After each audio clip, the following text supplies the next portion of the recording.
ಎಲ್ರಿಗೂ ನಮಸ್ಕಾರ ಸ್ನೇಹಿತರೆ. ಇಲ್ಲಿ ಗುಂಡು ಗಂಡ ಹಾಗೆ ಗಂಡನ ಲವರ್ ಪಿಂಕಿಗೆ ಗ್ರಹಚಾರ ಬಿಡಿಸ್ತದಾಳೆ. ಬಿಕಾಸ್ ಇಲ್ಲಿ ಪಿಂಕಿ ಮತ್ತು ಜಿಮ್ಸಿನ ಸೇರಿಕೊಂಡು ಮಾದಪ್ಪ ಮಾವಂಗೆ ಆಕ್ಸಿಡೆಂಟ್ ಮಾಡ್ತಿದ್ದಾರೆ. ಹಾಗಿದ್ರೆ ಏನಾಯಿತು, ಏನು ಕತೆ, ಇದು ಎಲ್ಲವನ್ನು ಕೂಡ ತಿಳ್ಕೊಬೇಕು ಅಂದರೆ ಈಗಲೇ ನಮ್ಮ ಈ ಚಾನಲ್ನ ಸಬ್ಸ್ಕ್ರೈಬ್ ಮಾಡಿ, ಹಾಗೆ ಈ ಒಂದು ವಿಡಿಯೋವನ್ನು ಪೂರ್ತಿಯಾಗಿ ನೋಡೋದನ್ನು ಯಾವುದೇ ಕಾರಣಕ್ಕೂ ಕೂಡ ಮರಿಬೇಡಿ. ಇಲ್ಲಿ ವೀರಭದ್ರ ಜಿಮ್ಸೀನನ್ನು ತುಂಬ ಚೆನ್ನಾಗಿ ಯೂಸ್ ಮಾಡ್ಕೊತಿದ್ದಾರೆ, ಮಗನಿಗಿಂತ ಹೆಚ್ಚಾಗಿ ನೋಡ್ಕೊತಿದ್ದಾರೆ. ಇದನ್ನು ನಂಬಿಕೊಂಡು ಜಿಮ್ಸೀನ ಕೂಡ ಏನೋ ನನಗೆ ಒಳ್ಳೇದು ಮಾಡಿಬಿಡ್ತಾರೆ, ಊರ್ಕೌಡ್ರಿ ನನ್ನ ಜೊತೆ ಇದ್ದಾರೆ ಅಂತ ಅಂದ್ಕೊಂಡಿದ್ದಾರೆ. ಜೊತೆಗೆ ನಿನ್ನ ಮತ್ತು ಪಿಂಕಿ ಮದುವೆ ಕೂಡ ಮಾಡಿಸ್ತೇನೆ ನಾಳೆ ಅಂತ ಕೂಡ ವೀರಭದ್ರ ಮಾತು ಕೊಟ್ಟಿದ್ದಾರೆ. ಜೊತೆಗೆ ತನ್ನ ಕೆಲಸವನ್ನು ಕೂಡ ಸಾಧಿಸ್ಕೊಳ್ಳೋದಕ್ಕೆ ದಾಳವಾಗಿ ಬಳಸ್ಕೊತಿದ್ದಾರೆ ವೀರಭದ್ರ. ಇದರ ಅರಿವೇ ಇಲ್ಲದೆ ಇರ್ತಕ್ಕಂಥ ಜಿಮ್ಸೀನ ಅಲ್ಲಿ ಪಿಂಕಿ ಜೊತೆ ಮದುವೆ ಆಗ್ತೀನಿ ಅಂತ ಖುಷಿ ಸಂಭ್ರಮದಲ್ಲಿದ್ದಾರೆ. ಪಿಂಕಿಗಂತೂ ತುಂಬ ಖುಷಿ ಆಗ್ತದೆ. ಬಿಕಾಸ್ ಇಲ್ಲಿ ಗುಂಡು ಮುಂದೆ ಜಿಮ್ಸಿನ ಮದುವೆ ಆಗಬೇಕು, ಜನಗಳ ಮುಂದೆ ಜಿಮ್ಸಿನ ನನ್ನ ಗಂಡ ಅಂತ ಹೇಳಿ ಸಾರಿ ಹೇಳಬೇಕು, ಎಲ್ಲರೂ ಹೇಗೆ ಮಾತಾಡ್ತಿದ್ರು ಎಲ್ಲರ ಬಾಯನ್ನ ಮುಚ್ಚಿಸ್ಬೇಕು ಅನ್ನೋದೇ ಪಿಂಕಿ ಆಸೆ ಆಗಿದೆ. ಅದಕ್ಕೆ ಜಿಮ್ಸಿನ ಕೂಡ ಸಾಥ್ ಕೊಟ್ಟಿದ್ದಾರೆ. ನಾಳೆನೇ ನಿನ್ನ ಮದುವೆ ಕೂಡ ಇದೆ, ವೀರಭದ್ರ ಗೌಡ್ರೆ ನಮ್ಮಿಬ್ಬರ ಮದುವೆ ಮಾಡಿಸಿದ್ದಾರೆ ಅಂತ ಹೇಳಿ, ಜೊತೆಗೆ ನನ್ನ ಮಗನಿಗಿಂತ ಹೆಚ್ಚಾಗಿ ನೋಡ್ಕೊತಿದ್ದಾರೆ ಅಂತ ಹೇಳಿ ಜಿಮ್ಸಿನ ತುಂಬ ಖುಷಿ ಆಗ್ಬಿಟ್ಟಿದ್ದಾರೆ. ಆದರೆ ಇಲ್ಲಿ ವೀರಭದ್ರ ಶಿವಣ್ಣನ ಬದುಕಲ್ಲಿ ಆಟ ಆಡಬೇಕು, ತಂಗಿಯ ಬದುಕನ್ನು ಬರ್ಬಾದ್ ಮಾಡಿದ್ರೆ ಶಿವಣ್ಣ ಕುಸಿದು ಹೋಗ್ತಾನೆ ಅನ್ನೋ ಕಾರಣಕ್ಕೆ ಜಿಮ್ಸೀನನ್ನು ದಾಳವಾಗಿ ಬಳಸ್ಕೊತಿದ್ದಾರೆ. ಇಲ್ಲಿ ವೀರಭದ್ರ ಅನ್ಕೊಂಡಿದ್ದಾರೆ, ಶಿವಣ್ಣ ಏನೋ ಎಲೆಕ್ಷನ್ಗೆ ನಿಂತಿರ್ಬೋದು, ಆದರೆ ಶಿವಣ್ಣ ನನ್ನ ಪಾದನ ಬಂದು ಹಿಡಿದ್ರೆ ಎಲ್ಲರೂ ಕೂಡ ಶಿವಣ್ಣನೇ ಇವ್ರ ಪಾದ ಹಿಡಿತಿದ್ದಾರೆ ಅಂತ ಹೇಳಿ ನನಗೆ ಊಟ ಆಗ್ತಾರೆ ಅಂತ ಹೇಳಿ ವೀರಭದ್ರ ಪ್ಲಾನ್ ಮಾಡ್ಕೊಂಡಿದ್ದಾರೆ. ಆದರೆ ಇತ್ತ ಕಡೆ ತನ್ನ ಗಂಡ ಶಿವಣ್ಣನನ್ನ ಗೆಲ್ಲಿಸಲೇಬೇಕು ಅಂತ ಹೇಳಿ ಶತಸಿದ್ಧವಾಗಿದ್ದಾಳೆ ಪಾರು. ಅದಕ್ಕೆ ಸಾಥ್ ಕೊಡ್ತಿದ್ದಾರೆ ನಾದಿಯರು ಹಾಗೆ ಅತ್ತೆ ಇಬ್ರು ಕೂಡ.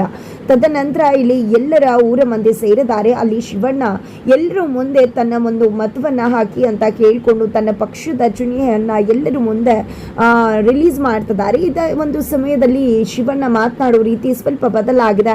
ಅಷ್ಟಾಗಿ ಏನು ಗೊತ್ತಿಲ್ಲದೆ ಇರೋ ರೀತಿ ಮಾತಾಡ್ತಿದ್ದಾರೆ. ಯಾಕಂದ್ರೆ ಜನಗಳು ತನಗೆ ಓಟ ಹಾಕಬಾರ್ದು ಅನ್ನೋ ಕಾರಣಕ್ಕೆ ಮಾತು ಬರುವುದಿಲ್ಲ ಅಂತಲ್ಲ, ಶಿವಣ್ಣ ತುಂಬಾ ಚೆನ್ನಾಗಿ ಮಾತಾಡ್ತಾರೆ. ಜನಗಳ ಸೇವಕ ಅಂತಾನೆ ಹೇಳ್ಬಹುದು. ಏನೂ ಇಲ್ಲದೆ ಜನಗಳಿಗೆ ಒಳಿತನ್ನ ಮಾಡಬೇಕು ಅನ್ಕೊಂಡಂತ ಶಿವಣ್ಣನ ಕೈಗೆ ಅಧಿಕಾರ ಸಿಕ್ಕಿದ್ರೆ ಊರೇ ಬಂಗಾರವಾಗ್ಬಿಡುತ್ತೆ. ಅದು ಪಾರುಗೆ ಗೊತ್ತಿರೋದ್ರಿಂದಾನೇ ತನ್ನ ಗಂಡನನ್ನ ಗೆಲ್ಲಿಸಬೇಕು ಅಂತ ಆಕೆ ತನ್ನ ಅಪ್ಪನ ಮುಂದೆನೇ ಶಪಥ ಮಾಡಿರುವುದು.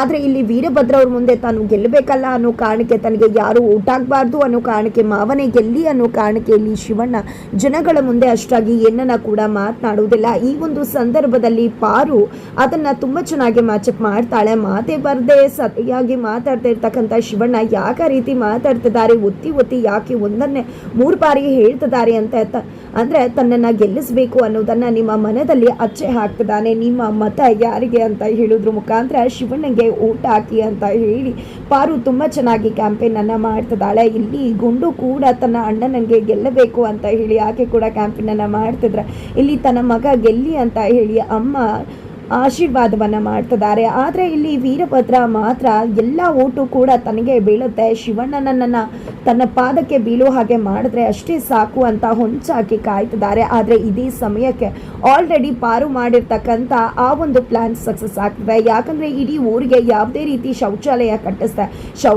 ಕಟ್ಟಿಸಿದ್ದೀನಿ ಅನ್ನೋ ಒಂದು ನಾಮಕಾವಸ್ಥೆಗೆ ಹಾಕಿ ದುಡ್ಡನ್ನ ತಾನೇ ಗುಳುಂ ಮಾಡಿರ್ತಕ್ಕಂಥ ವೀರಭದ್ರನ ಕರ್ಮಕಾಂಡವನ್ನ ಬಟಾಬೈಲ್ ಮಾಡೋದಕ್ಕೆ ಆಲ್ರೆಡಿ ಇಲ್ಲಿ ಪಾರು DC ಪತ್ರವನ್ನ ಬರೆದಿದ್ರು.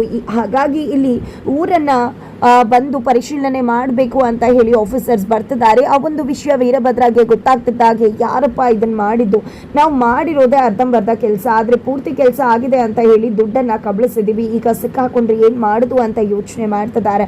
ಇದನ್ನೆಲ್ಲ ಯಾರು ಮಾಡಿರ್ತಾಳೆ, ನನ್ನ ತಂಗಿ ಪಾರುನೇ ಇದನ್ನೆಲ್ಲ ಮಾಡಿರೋದು ಅಂತ ಪರಶು ಕೂಡ ಹೇಳ್ತಾರೆ. ಹೌದು, ನನ್ನ ಮಗಳ ನನಗೆ ಕುತ್ತಿಗೆ ಹಿಸಕ್ತಿದ್ದಾಳೆ ಅಂತ ಹೇಳಿ ವೀರಭದ್ರ ಕೂಡ ಅನ್ಕೋತಾರೆ.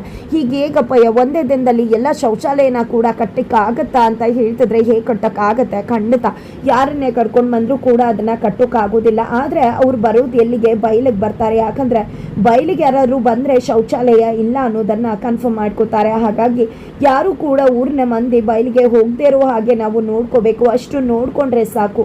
ಅವ್ರೇನು ಮನೆಗೂ ಬಂದು ಕೇಳ್ತಾರೆ, ಯಾವುದೇ ರೀತಿಯಲ್ಲೂ ಕೂಡ ಅವರು ಕೇಳುವುದಿಲ್ಲ. ಬಯಲು ಸೀಮೆಯಲ್ಲಿ ನಿಂತು ಅಬ್ಸರ್ವ್ ಮಾಡ್ತಾರೆ. ಅದಕ್ಕೆ ನಾವು ಯಾರನ್ನ ಕೂಡ ಅಲ್ಲಿಗೆ ಹೋಗ್ತಿರೋ ಹಾಗೆ ಮಾಡಿದ್ರೆ ಖಂಡಿತ ಅಧಿಕಾರಿಗಳಿಗೆ ಯಾವುದೇ ವಿಷಯ ಕೂಡ ಗೊತ್ತಾಗೋದಿಲ್ಲ ಅಂತ ಹೇಳಿ ವೀರಭದ್ರ ಪಕ್ಕ ಪ್ಲಾನ್ ಮಾಡ್ತಾರೆ.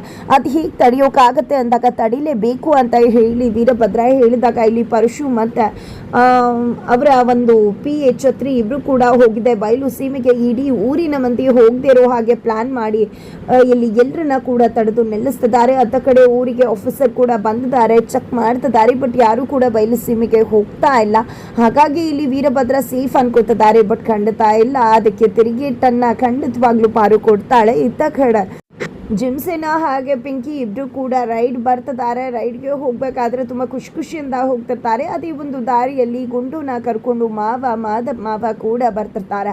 ಅದನ್ನು ಪಿಂಕಿ ಅಬ್ಸರ್ವ್ ಮಾಡಿಬಿಡ್ತಾಳೆ. ನೋಡು ಸೀನಾ, ನಿನ್ನೆ ಹೆಂಡ್ತಿನ ಕೂರಿಸ್ಕೊಂಡು ನಿಮ್ಮಪ್ಪ ಹೋಗ್ತಿದ್ದಾರೆ, ನೋಡು ಏನು ಮಾಡ್ತೀನಿ ಅಂತ ಹೇಳಿದೆ. ಬೇಕು ಅಂತಾನೆ ಮಾಧವ್ ಮಾವನ ಗಾಡಿಗೆ ಹೋಗಿ ಪಿಂಕಿ ಗುದ್ರಿಸ್ಬಿಟ್ಟು ಹೋಗ್ತಿರ್ತಾಳೆ. ಇದರಿಂದ ಮಾಧವ್ ಮಾವ ಹಾಗೆ ಬಿದ್ದು ಹೋಗ್ತಿರ್ತಾರೆ. ಅಷ್ಟರಲ್ಲಿ ಗುಂಡು ಇದ್ದವಳೆ ಪಿಂಕಿ ಮತ್ತು ಜಿಮ್ಸೀನನ್ನ ನೋಡ್ತಾಳೆ. ತನ್ನ ಮಾವಂಗೆ ಏನಾದರೂ ಹೆಚ್ಚು ಕಡಿಮೆ ಆಗಿದ್ರೆ ಏನಪ್ಪ ಮಾಡಬೇಕಿತ್ತು ಅಂತ ಅಂದ್ಕೊಂಡೆ. ಗಾಡಿಯನ್ನು ನಿಲ್ಲಿಸೋದಕ್ಕೆ ಹೇಳಿ ಜಿಮ್ಸೀನಾ ಮತ್ತು ಪಿಂಕಿ ಮುಂದೆ ಬಂದು ನಿಂತು ಗಾಡಿಯನ್ನು ನಿಲ್ಲಿಸ್ತಾಳೆ.